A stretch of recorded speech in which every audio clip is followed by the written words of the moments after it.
Olá, gente, tudo bom? Hoje nós vamos abordar um tema super importante. Na verdade, é a segunda vez que a gente aborda esse tema aqui devido à sua relevância, que é a qualidade de vida dos nossos idosos. E por isso nosso convidado de hoje também é muito especial, o Dr. Aurélio Melo. E olha só, gente, ele é doutor em psicologia e pesquisador em desenvolvimento humano com ênfase no envelhecimento. Dr. Aurélio, muito obrigada por você ter vindo aqui hoje e separado um tempo na sua agenda que a gente sabe que é corrida para falar com a gente hoje. Prazer é meu.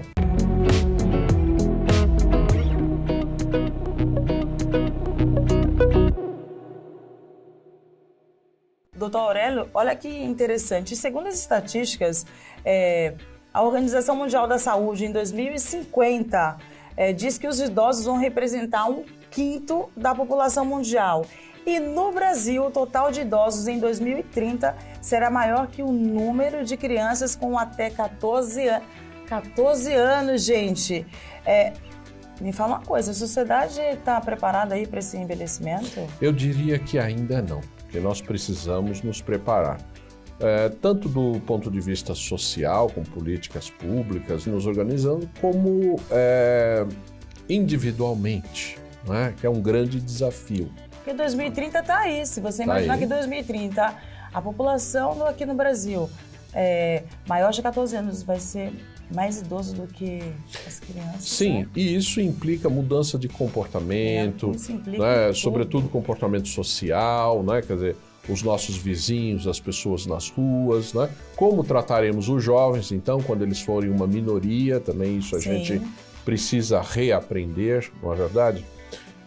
Eu diria que a questão do envelhecimento é uma questão não só atual, como urgente. E, na verdade, é preocupante também, porque, como você falou, isso impacta no comportamento da sociedade no geral. Com os celulares da vida, as crianças já hoje não são mais as crianças de antigamente, que não desrespeitavam tanto os idosos. Então, a preocupação é justamente essa, né? Porque lembra que antigamente o meu pai já olhava, a gente já baixava a cabeça.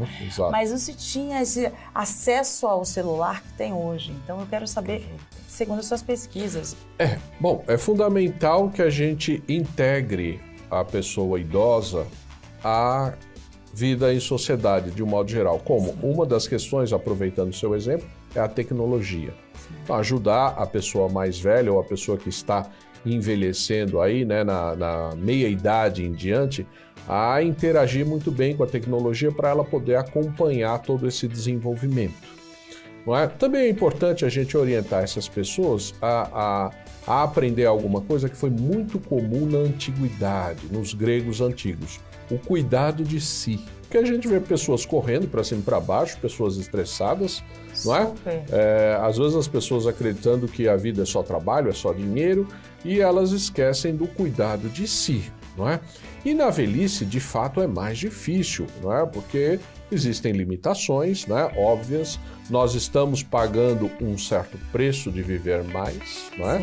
A gente tem que reconhecer isso. Então, a pessoa idosa hoje atinge 80, 90 anos, ou até 100 anos. A expectativa de vida aumentou, né? Exatamente. Nunca nós tivemos tantas pessoas com 100 anos hoje no mundo. Então, quer dizer, essas pessoas, elas precisam ter uma qualidade de vida, uma dignidade no seu viver, mas para isso ela precisa começar a trabalhar isso muito antes, não é? E o que o senhor avalia como qualidade de vida para esse idoso já? Pensando, quando chegar já nessa idade. Sim, esse é um termo que está sendo muito usado, né? A gente fala qualidade de vida. Seria ideal primeiro que a gente invertesse, né? Quer dizer, a vida de qualidade e depois, indo mais fundo, dignidade de vida. Né? Viver com dignidade. Né? Viver com dignidade seria viver de uma maneira respeitosa, com saúde, mas sem obsessões também, sem manias, porque aquela pessoa que passa o dia todo correndo, diz, não, eu vou num restaurante integral, mas aí ela come tudo em 3 minutos, olhando no celular, aí ela sai correndo, chega na academia, corre para cima e para baixo e tal, e aí depois no final do dia tá morta de cansada, toma remédio para dormir e diz, não, a minha qualidade de vida. Mas que qualidade que é essa? Você falou tudo certo, porque você fala sobre uma boa alimentação. se fala sobre exercício físico, se fala sobre tudo isso. Mas aí essa pessoa fez tudo isso correndo. Adiantou do quê? Exatamente, não tem sentido. Não tem sentido. Então, uma das coisas é a gente, se a gente pudesse, atrasar o relógio da vida, desacelerar, né? Inclusive, nós estamos num espaço próprio para isso, né? O espaço do relaxamento, Sim. da desaceleração. Então, nesse momento onde você cuida de fato de si, para pensar nas coisas, né? Vamos pegar o exemplo aí do toque, né? Da massagem, né? Um dos motivos que eu me sinto honrado de estar por aqui, né? Falar dessas questões onde você para refletir, para sentir a vida, contato com o outro, não é? Então, essas práticas que foram dos gregos antigos, dos romanos antigos, não é? Quando eles entravam nas piscinas, eles se banhavam nos aquários naturais, com águas quentes, e as pessoas mais velhas eram consultadas para se tomar grandes decisões nas cidades. Com respeito, né? Com respeito. Como pessoas sábias, porque já tinham vivido, já tinham passado pelas experiências e podiam passar informações. Hoje, você vê isso? Infelizmente não, né? Vamos ser sinceros, infelizmente a gente vê que a pessoa idosa, ela está um pouco de lado, né? Ora, a pessoa idosa é alguém que viveu muito, né? Nós até falávamos isso. Todo mundo hoje tem projeto, mas poucos têm trajeto, né? Então, quer dizer, isso é uma coisa importante da gente lembrar. Essa pessoa idosa, quase sempre, ela tem a experiência de vida, ela tem o conhecimento, ela já passou por muitas coisas. Sim. Muitas vezes, a gente tem o conhecimento muito teórico, né? O conhecimento da informação, da propaganda, mas será que de fato muitas coisas funcionam? Bom, o idoso ele sabe disso, ele sabe, porque ele passou por isso, né? Aquilo que a gente diz, olha, dizem que tal coisa é boa, ele diz, não é, mas cuidado, porque não é bem assim. E às vezes você demora para entender o que ele disse. Lá na frente você fala, puxa, agora eu estou entendendo porque eu também passei por isso. E o resgate dessa velhice ideal, ele se dá primeiro você perguntando para essa pessoa idosa o que ela quer de fato, do que ela gosta, não decidir por ela, não é?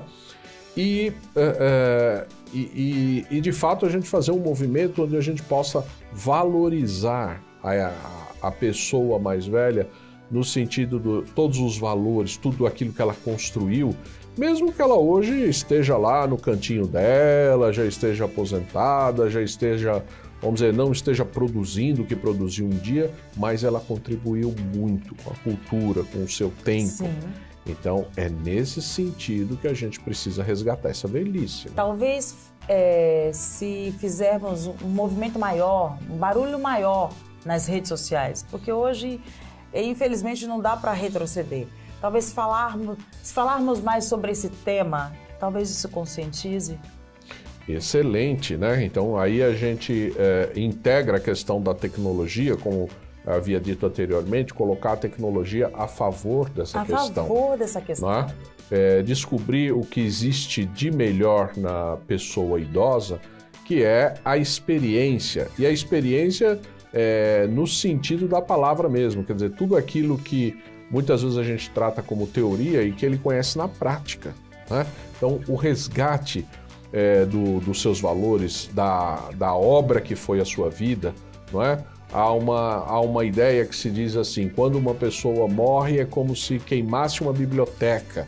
Né? Então, quer dizer, então, a vida da pessoa é como se fosse montar uma biblioteca, ela é cheia de conhecimento, cheia de experiências. Então, a gente precisa resgatar isso para a nossa cultura. Que tipo de caso mais frequente o senhor costuma pegar lá no seu consultório com relação à saúde mental desse paciente? A depressão é um caso? Sim, a depressão ela é uma das maiores ameaças, né? A questão da velhice. Ela se deve muito ao isolamento da pessoa idosa, ao sentimento de inutilidade que nós passamos para ele. Sim. Né? Muitas vezes poupando, né? A gente não percebe, muitas vezes quando os nossos avós, os nossos pais querem fazer parte da nossa rotina, do dia a dia, e a gente fala, não se preocupe, fique aí, você não precisa fazer isso, como se pensando só, olha, eu não preciso dessa ajuda, Mas é importante que ele participe, é Sim. importante o convívio social, né? É importante que ele conviva. Essa é uma questão. Além desse isolamento social, eles se queixam muito do preconceito no dia a dia, nos serviços, né? Quando eles são muitas vezes infantilizados, são tratados como crianças, né? Às vezes a gente acha que está fazendo o máximo, apertando a bochecha do idoso, isso chamando ele de coraçãozinho, amorzinho, né? Na verdade você está infantilizando, você está tratando ele como criança, né? Você já falou sobre o toque. E eu particularmente acho muito importante o toque nas pessoas. Mas eu queria te perguntar, no idoso, você acha importante a questão do toque, da massagem em si? Nossa, olha, para você ter Recomenda? Para você ter uma ideia da importância do toque, os meus alunos da graduação, quando eles iniciam o curso de psicologia, eles pensam que psicologia é o que está dentro da cabeça, lá no fundinho, a mente. E aí, quando eu começo a falar da pele, eles se surpreendem. Existe uma literatura ampla, né? Foi produzido já muito estudo sobre a questão do toque, a questão da pele. E do ponto de vista humano, ela é quase mágica. A questão do toque, todos os profissionais da área da massagem, da fisioterapia, da enfermagem, eles sabem muito bem isso. Você pode ser a pessoa mais sisuda do mundo, você profissional, você pode ser uma pessoa de poucas palavras. Você começa a tocar em alguém, seja um enfermeiro, fisioterapeuta, alguém que trabalha com massagem, a pessoa começa a falar. Ela começa a falar de sentimentos, não é falar hoje vai chover, ela começa a falar, né, de sentimentos, de tristezas. E ela começa a criar um vínculo com você. É uma coisa impressionante, né? Então eu diria que o toque, a massagem, talvez seja aquilo que a gente falou, na velhice, uma forma de nós resgatarmos a humanidade, a dignidade, não é? Tá vendo, gente? Nossa massagem relaxante aí nos seus avós. Mas, doutor, olha só, eu já agradeço pela nossa conversa, porque foi uma delícia para mim, agregou muito. Eu espero que para você que está aí nos assistindo também tenha agregado. E agora é o momento sempre do meu convidado. Quando o convidado tem uma bagagem assim grande, a gente deixa ele falar. Eu quero que você fale alguma coisa para essa pessoa que está lá atrás, que está nos ouvindo de repente. Eu queria que você desse um conselho para essa pessoa cuidar desse patrimônio aí, que é tão importante. Fala com vocês. Você que convive com a pessoa idosa, seja seus pais, seja seus avós, seja um tio, seja um colega de trabalho, não é?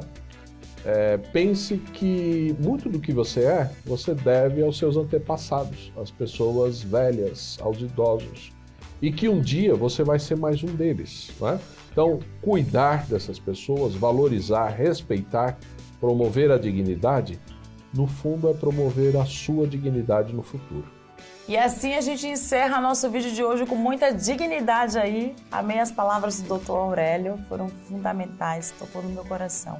Eu espero que tenha tocado no seu coração aí. E é isso, gente. Não se esqueça de se inscrever, de apertar aqui, de se inscrever no nosso canal. E um beijo até semana que vem. Um beijo aí.